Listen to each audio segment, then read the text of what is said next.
Hello everyone, welcome to our channel my knowledge review. দেখুন, আজকে আমরা যেটা নিয়ে আলোচনা করব তা হলো ফিনান্সিয়াল স্টেটমেন্ট অ্যানালিসিস। এটা একটা খুব ইম্পর্ট্যান্ট অ্যাসপেক্ট পড়াশুনোর ক্ষেত্রে।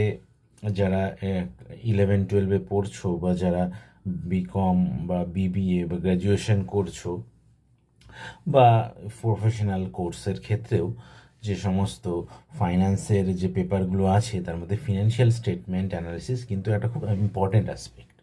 তো আগের দিকের ভিডিওগুলোতে আমি কিছু বেসিক অফ ফাইন্যান্স অ্যান্ড অ্যাকাউন্টিংয়ের ওপরে করেছিলাম। তো এবারে আমি অনেকের সঙ্গে কথা বলে আমি যেটা বুঝলাম যে ফিনান্সিয়াল স্টেটমেন্ট অ্যানালিসিসের ওপর একটা ভিডিও করাটা খুব দরকার আছে। এটা আশা করি তোমাদের কাছে হেল্পফুল হবে। তো প্লিজ সবাই একটু লাস্ট অবধি ভিডিওটা যদি দেখেন তাহলে কিন্তু খুব হেল্পফুল হবে। তো আমি এবার শুরু করছি ফিনান্সিয়াল স্টেটমেন্ট অ্যানালিসিস। তো ফিনান্সিয়াল স্টেটমেন্ট অ্যানালিসিস বলতে গেলে সবার আগে যেটা বলতে হবে সেটা হলো ফিনান্সিয়াল স্টেটমেন্ট বলতে কি বোঝায়। ইনকাম স্টেটমেন্ট, দেখুন আমি একদম উপরে শুরুতে লিখেছি ইনকাম স্টেটমেন্ট, ব্যালেন্স শিট আর ক্যাশ ফ্লো স্টেটমেন্ট, এই তিনটে নিয়ে হচ্ছে ফিনান্সিয়াল স্টেটমেন্ট। তো এই ফিনান্সিয়াল স্টেটমেন্ট এর যে অ্যানালিসিস পার্টটা তার জন্য কিছু টুলস আছে। কি টুলস মেইনলি ইউজ হয় দেখুন, আমি এখানে পরপর লিখেছি ভার্টিক্যাল অ্যানালিসিস, হরাইজন্টাল অ্যানালিসিস বা রেশিও অ্যানালিসিস। তো এই যে তিনটে ফিনান্সিয়াল স্টেটমেন্টের যে তিনটে component, income statement, balance sheet আর ক্যাশ ফ্লো স্টেটমেন্ট, সেই তিনটে ফিনান্সিয়াল স্টেটমেন্টের যে অ্যানালিসিসের জন্য যে টুলসগুলো নর্মালি ইউজ হয় সেই টুলসগুলো হলো ভার্টিক্যাল অ্যানালিসিস, যার আর একটা নাম common size analysis, and secondly horizontal analysis, যার আর এক নাম ট্রেন্ড অ্যানালিসিস বা time series analysis, and thirdly ratio analysis. এই তিনটে টুলস বা টেকনিক যাই বলুন না কেন, এই তিনটে টুলস বা টেকনিক দিয়ে এই ফিনান্সিয়াল স্টেটমেন্টের অ্যানালিসিস হয়। তো এই এই টুলসগুলোই কি, বা এই ফিনান্সিয়াল স্টেটমেন্টের যে তিনটে কম্পোনেন্ট এখানে লিখেছি সেইগুলোই বা কি, সেগুলো আমি একটু আগে ডিসকাস করে নিচ্ছি। ইনকাম স্টেটমেন্ট কি? ইনকাম স্টেটমেন্ট অ্যাকচুয়ালি হচ্ছে profit and loss account. Income স্টেটমেন্টের আরেকটি নাম profit and loss account, profit and loss account. তো ইনকাম স্টেটমেন্ট, যেটাকে প্রফিট অ্যান্ড লস অ্যাকাউন্টও বলে, আর ব্যালেন্স শিট, যেটা কিনা বোঝায় যে কোনো বিজনেসের ফিনান্সিয়াল পজিশন, ফাইন্যান্সিয়াল পজিশন, ঠিক। অ্যান্ড সবার শেষে হচ্ছে ক্যাশ ফ্লো স্টেটমেন্ট, যেটা কিনা কোনো বিজনেসের ক্যাশের ইনফ্লো বা আউটফ্লো সম্পর্কে একটা পিকচার দেয়। তো এই তিনটে কম্পোনেন্ট নিয়ে হচ্ছে ফিনান্সিয়াল স্টেটমেন্ট।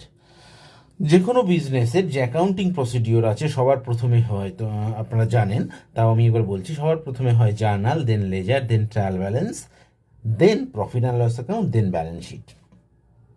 তো এই প্রফিট অ্যান্ড লস অ্যাকাউন্টকেই ইনকাম স্টেটমেন্ট বলে, and then balance sheet, and then cash flow statement. তো এই তিনটে হয়ে গেল ফিনান্সিয়াল স্টেটমেন্ট। তার অ্যানালিসিসের জন্য যে টুলসগুলো ইউজ হয়, ভার্টিক্যাল অ্যানালিসিস, যেটার আর এক নাম common size analysis, horizontal analysis বা আর এক নাম ট্রেন্ড অ্যানালিসিস বা টাইম সিরিজ অ্যানালিসিস বা রেশিও অ্যানালিসিস। তো এবার টুলসগুলো নিয়ে বলি যে এই টুলসগুলো কীভাবে এই স্টেটমেন্ট, এই ইনকাম এই ফিনান্সিয়াল স্টেটমেন্টের মধ্যে অ্যাপ্লাই হয়। ফার্স্ট টুলস হচ্ছে ভার্টিক্যাল অ্যানালিসিস। ভার্টিক্যাল অ্যানালিসিস জিনিসটা কী এবং সেটা এই ফিনান্সিয়াল স্টেটমেন্টের ওপরে কী করে অ্যাপ্লাই করা হয়। ভার্টিক্যাল অ্যানালিসিস যার আর এক নাম হচ্ছে কমন সাইজ অ্যানালিসিস। এখানে কি হয়, এই যে ইনকাম স্টেটমেন্ট বা ব্যালেন্স শিটের যে লাইন আইটেমগুলো আছে, প্রতি কটা লাইন আইটেমকে কিন্তু এখানে প্যারামিটার দিয়ে ম্যাচিং করা হয়, একটা পার্সেন্টেজে বার করা হয়। সে প্রফিটের পার্সেন্টেজে পুরো ইনকাম স্টেটমেন্টের যত আইটেম আছে, এক্সপেন্স বা কোনো রেভিনিউ বা ডিরেক্ট এক্সপেন্স বা ইনডিরেক্ট এক্সপেন্স, প্রতি কটা কম্পোনেন্ট যা ইনকাম স্টেটমেন্টে বা প্রফিট অ্যান্ড লস অ্যাকাউন্টে থাকে, প্রতি কটা আইটেমকে লাইন বাই লাইন আইটেমকে কিন্তু ওই প্রফিটের রেসপেক্টে পার্সেন্টেজের আকারে বার করা হয়। সেই পদ্ধতিকে বলে ভার্টিক্যাল অ্যানালিসিস বা কমন সাইজ অ্যানালিসিস। এই মাধ্যমে কি হয়, কোনো একটা কোম্পানির বা বিজনেসের প্রফিটেবিলিটি পজিশন কিন্তু খুব সুন্দরভাবে বা টার্ন ওভারের রেসপেক্টে প্রফিটেবিলিটি বা অন্য কিছুর রেসপেক্টে প্রফিটেবিলিটি কিন্তু সুন্দরভাবে যাচাই করা যায় এই ভার্টিক্যাল অ্যানালিসিসে। দেন আসছে হরাইজন্টাল অ্যানালিসিস। তো হরাইজন্টাল অ্যানালিসিস কি, এখানে এই যার আরেক নাম ট্রেন্ড অ্যানালিসিস বা টাইম সিরিজ অ্যানালিসিস, এখানে কি হয় হিস্টোরিক্যাল ডেটার উপরে কাজ করা হয়। যেমন ধরুন কোনো একটা আগের বছর বা তার আগের বছরকে বেস ইয়ার ধরে নেওয়া হলো, এবার সেই বছরের ফিনান্সিয়াল পজিশন কি আছে সেইটাকে কারেন্ট ইয়ারের ফিনান্সিয়াল পজিশনের রেসপেক্টে যখন রেশিও করে বা পার্সেন্টেজ করে বার করা হয় বা ম্যাচিং করা হয়, তখন তাকে বলা হয় কিন্তু হরাইজন্টাল অ্যানালিসিস। তো এইভাবে যে কোনো ইনভেস্টার বা কোনো থার্ড পার্টি বা কোনো ক্রেডিটার বা ব্যাংক যে কোনো এই টেকনিকগুলো ইউজ করে কিন্তু কোনো কোম্পানির ফিনান্সিয়াল হেলথ বা ফিনান্সিয়াল পজিশন কেমন আছে এই টেকনিকগুলো দিয়ে কিন্তু বার করে নিতে পারে। নেক্সট কি বলছি, রেশিও অ্যানালিসিস। রেশিও অ্যানালিসিস কিন্তু একটা দারুণ জিনিস।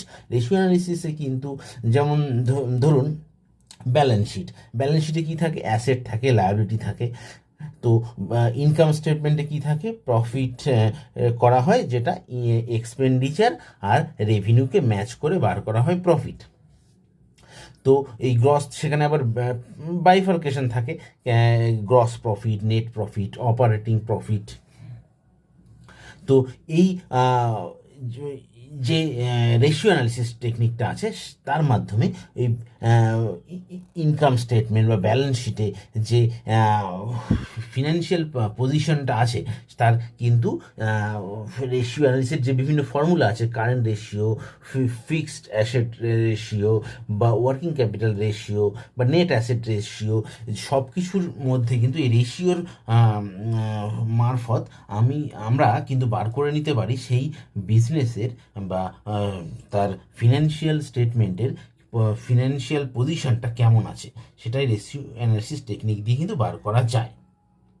তো এই তিনটে টেকনিকই দারুণভাবে কার্যকরী এবং এই তিনটে টেকনিক টুলস যাই বলুন না কেন দিয়ে কিন্তু কোনো কোম্পানির ফিনান্সিয়াল স্টেটমেন্টের ওভারঅল পজিশনটা বার করা যায়। তবে এখানে আমি একটা এক্সট্রা কথা বলে রাখি, ইনকাম স্টেটমেন্টে কী বেরোচ্ছে, ইনকাম স্টেটমেন্টে বেরোচ্ছে প্রফিট, ব্যালেন্স শিটে বেরোচ্ছে কোনো কোম্পানির অ্যাসেট এবং লায়াবিলিটিস এবং ইকুইটির পজিশন কী আছে, ওভারঅল ফিনান্সিয়াল পজিশন কী আছে এবং তার পারস্পরিক রেশিও এবং প্রপোর্শন। আর ক্যাশ ফ্লো স্টেটমেন্টে বেরোচ্ছে কোম্পানির ক্যাশের ইনফ্লো বা আউটফ্লোর পজিশন। তো ইনকাম স্টেটমেন্ট বা ব্যালেন্স শিট, ক্যাশ ফ্লো কোনোটাই কিন্তু একটা আর একটার পরিপূরক নয়, মানে প্রত্যেক কটা কম্পোনেন্ট বা প্রত্যেকটা স্টেটমেন্টেই কিন্তু আপনাকে যাচাই করতে হবে একটা ট্রু পিকচার পাওয়ার জন্য, বা ট্রু বা ফেয়ার ভ্যালু বলতে যেটা বোঝায় সেটা বার করার জন্য কিন্তু এই সব কটা কম্পোনেন্ট বা স্টেটমেন্টই কিন্তু দেখতে হবে। ওভারঅল ফিনান্সিয়াল স্টেটমেন্ট যাচাই করতে হলে সব কটাই দেখতে হবে আর এই টুলসগুলো ইউজ করতে হবে। তো এই হলো আমি একটা মোটামুটি ফান্ডামেন্টাল আলোচনা এখানে করলাম। এবার নেক্সট ভিডিওতে আমি আরও ডিটেলসে যাব।